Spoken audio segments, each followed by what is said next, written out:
예, 반갑습니다. 예, 오늘부터 저랑 같이 US 비즈니스 로를 공부하실 텐데 이 교재를 우선 보시기 바랍니다. 표지를 보시면요. 예, 간단하게 제 소개가 나와 있고요. 그 다음에 요거는 7차 개정판입니다. 저는 아이파에서 지금 5년차 강의입니다. 그 캠퍼스 전경은 예일대학교입니다. 왜 예일대학교를 선정했냐면요. 법대는 하버드하고 예일하고 동급인데 점수는 예일이 입결이 약간 높습니다. 졸업하고 나면 뭐 동등한 취급을 하는데 여러분 예를 들어서 지금 힐러리가 예일 나왔죠? 그리고 오바마가 하버드 로스쿨 나왔습니다. 그래서 제가 예일대학교 캠퍼스를 그 표지로 삼았습니다. 넘기시기 바랍니다. 1페이지입니다. 갑자기 한자가 나오니까 좀 당혹스럽죠. 이 맹자가요, 그 풋노트 각주 보시면 이 고자인데 뭐 내용은요, 여러분 고진감래라는 뜻이에요. 다시 말하면 고통 끝에 성공이 있다는 얘기인데 여러분도 AICP 꼭 통과하시고요. 앞으로 성공의 길을 걷기 바랍니다. 세상에 공짜는 없습니다. 넘기세요. 3페이지입니다. 자, 우리가 배울 전체 큰 그림이 있어요. 챕터 9까지 있습니다. 자, 우선 간단하게 오늘 Introduction to Business Law 입문을 배우실 거고요.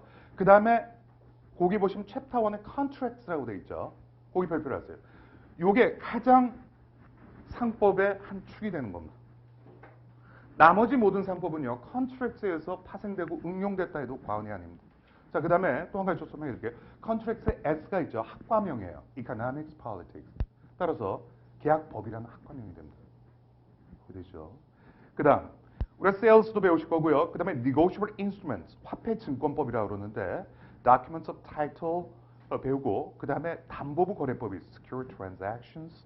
그래서 거기 챕터 5가 나오죠. 요게 파산법과 아주 직결이 되는 겁니다. 챕터 5가 제일 어렵습니다. 왜냐면 앞에 모든 상법의 개념이 챕터 5에 전부 포함이 됩니다. 또 다른 축은요. 회사법인데 회사법의 가장 큰 뿌리가 되는 게 밑줄 보세요. 에이전스입니다. 대리법입니다. 그래서 이 대리법을 축으로 해서 회사법을 배우시면 두 축이 끝나고 그 다음에 챕터 8의 연방증권법이 있죠. Federal Securities Regulation. 그 다음에 맨 마지막에 저하고 CPA's Ethics를 공부하시게 되는데요. 출제는 Ethics에서 가장 많이 나옵니다. 근데 그게 점수밭이에요. 표시를 해놓으세요. 앞의 내용만 정확히 이해를 하시면 그거는 어렵지 않게 만점을 맞출 수 있습니다. 근데 챕터 9에서 여러분들이 고득점을 받기 위해서는 앞의 내용을 100% 이해하셔야 됩니다. 이해되시죠? 자, 그렇게 큰 그림을 잡아드렸고요. 넘기시기 바랍니다. 5페이지입니다. 우리가 챕터 1을 들어가기 전에 제가 그 음용차로 되어 있는 부분 있죠. 미 상법에 대한 입문인데요. 우선 그 서머리가 5개가 있는데 우선 보면서 설명해 드리겠습니다. 7페이지입니다. 7페이지입니다. 우선 상법을 공부하기 전에 레귤레이션에 대해서 큰 그림을 그려드리겠습니다. 그럼 시험장에 가시면 윈도우가 돌면서 그 테스트 레터라고 되어 있죠. 그거를 사전에는 안 나온다는데요. 그 단위, 시험 문제 단위를 테스트 레터라는 단어를 씁니다. 전부 3개가 나와요. 그래서 우리가 약자로 레귤레이션 렉이라고 그러죠. 들어보셨죠? 자, 우선 음용체 보세요. 테스트 레터 1입니다. 24문제 사지선다가 나옵니다. 그런데 거기 밑줄 보세요. 마조리티합니다. 중간 난이도입니다. 이렇게 되시죠. 근데 어떤 문제가 나올지 아무도 몰라요. 사람마다 달라요. 그 문제 뱅크가 있는데 랜덤하게 나옵니다.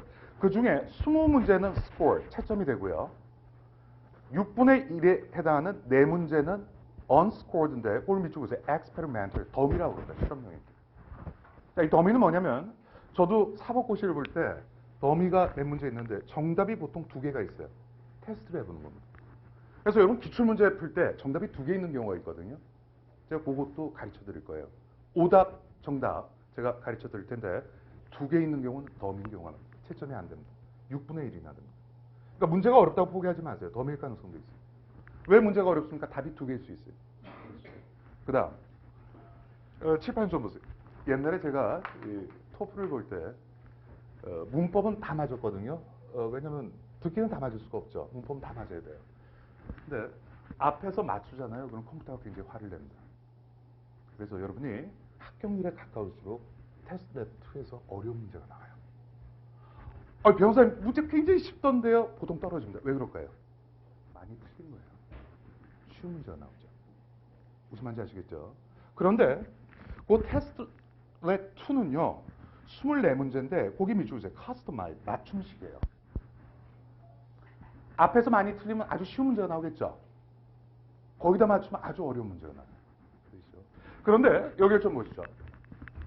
쉬운 문제는 맞춰도 점수가 많이 올라가지 않고요. 틀리면 점수가 많이 떨어집니다.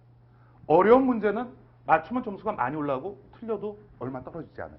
요거를 표준 점수라고 그러는데 그 표준 점수를 밑줄 보세요. 스케일 스코어라고 해요. 스케일 스코어. 로 스코어가 아니에요. 이해되시죠? 그래서 어떤 문제를 맞고 틀렸냐 이것도 굉장히 중요해요. 그러니까 어려운 문제는 틀려도 점수가 많이 떨어지지가 않습니다. 그러면 테스트렛 1과 2를 전부 종합해서 테스트렛 3가 나오죠. 여기도 24문제가 나와요. 그렇죠? 그래서 잘 보시면 그 밑에 보시면 음영체 보세요. scored. 다시 말하면 가채점 문제는 전부 60문제가 되고 사지선답들. 그 다음에 채점이 안 되는 것도 전부 12문제가 있어요. 운도 조금 필요하겠죠? 틀린 게 너무면 더 좋겠죠. 겨우 맞췄는데 너무면 안 되겠죠. 뭐 운도 조금은 필요할 겁니다. 그 다음 그 밑에 보세요. What is tested in regulation? 거기 별표로 하세요. 이게 제일 중요합니다.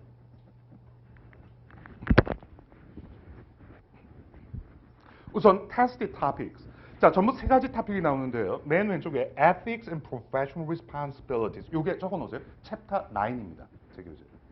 ethics예요. 여기서 대략 7문제 정도가 출제됩니다.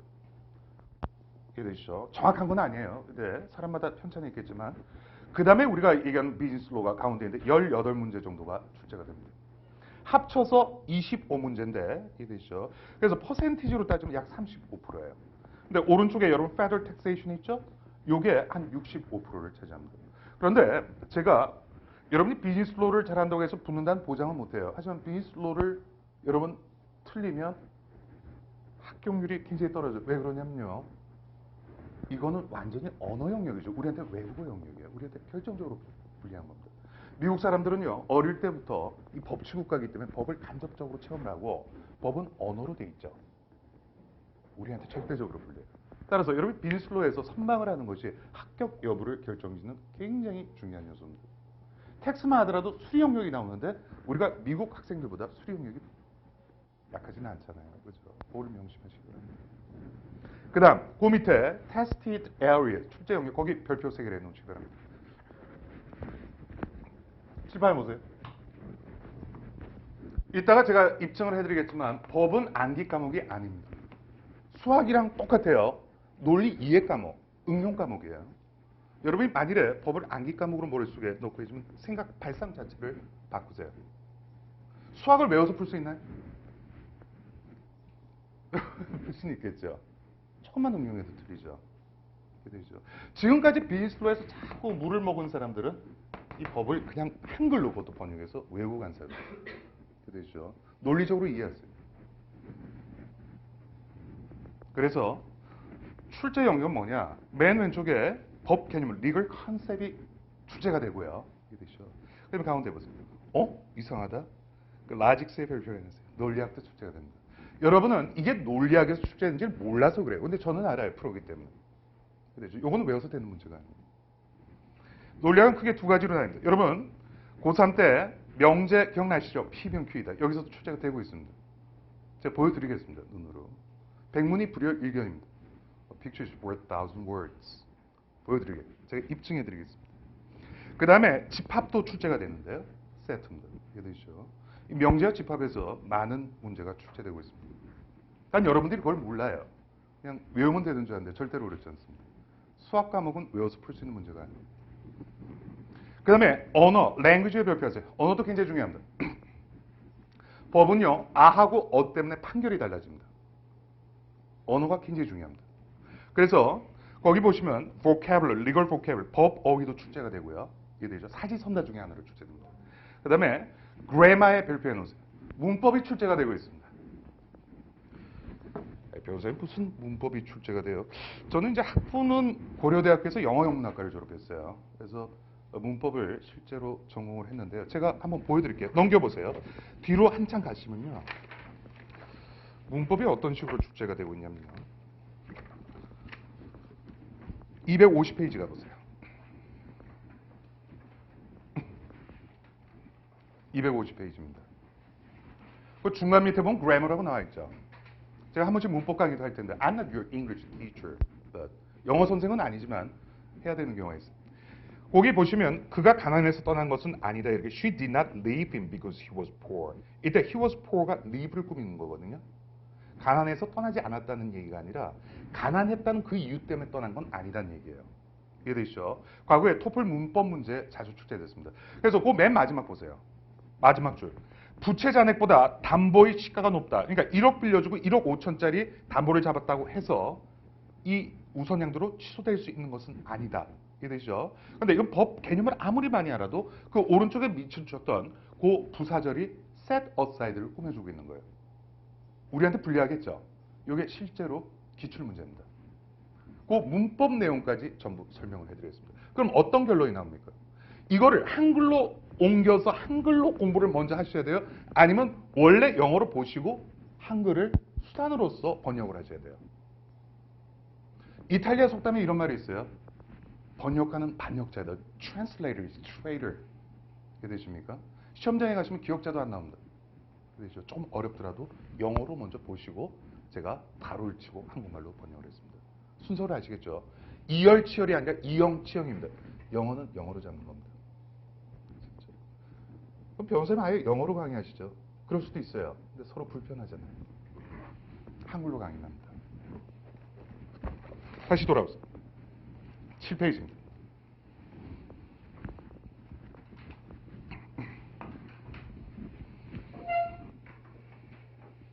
그래서 그래머가 출제되고 있고요. 그 다음에 우리한테 또 불리하죠. Reading comprehension. 읽다 보면 잘 모르는 어휘가 나올 수도 있어요. 그러니까 무슨 말이냐. 영어는요. 지금까지 계속 해오셨어야 되고 지금도 하고 계셔야 되고 앞으로도 하셔야 돼요. 여러분은 KICPA가 아니라 AICPA예요.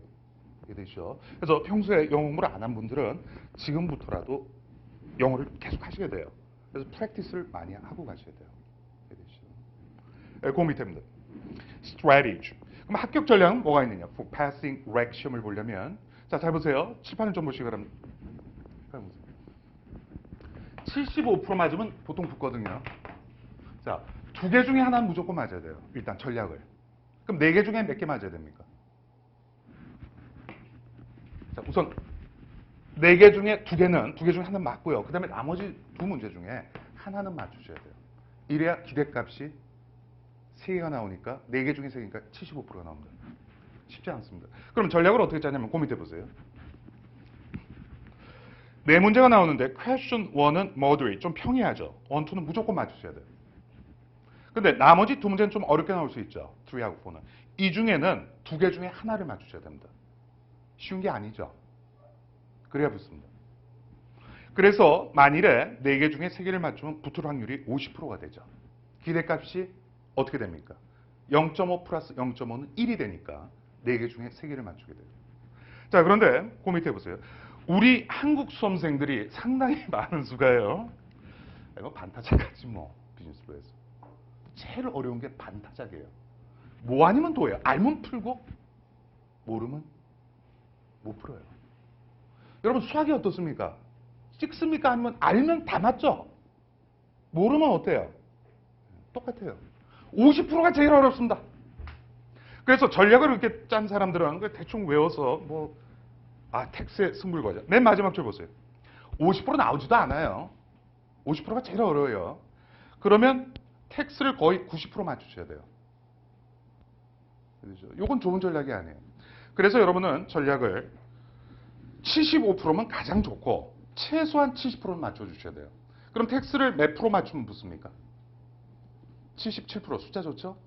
요거는 가능한데 전략을 75% 맞춘다고 세우면 제일 좋고요. 최소한 70%는 맞춰야 승부가 됩니다. 그게 되죠. 그리고 50%가 가장 어렵습니다. 알면 90% 맞고 모르면 다 틀려요. 이해되시죠? 다 틀리진 않겠죠. 4분의 1은 맞출 수 있습니다. 이해되세요? 전략을 이렇게 짜지 마세요. 비즈니스 로도 승부를 거세요. 이해되시죠?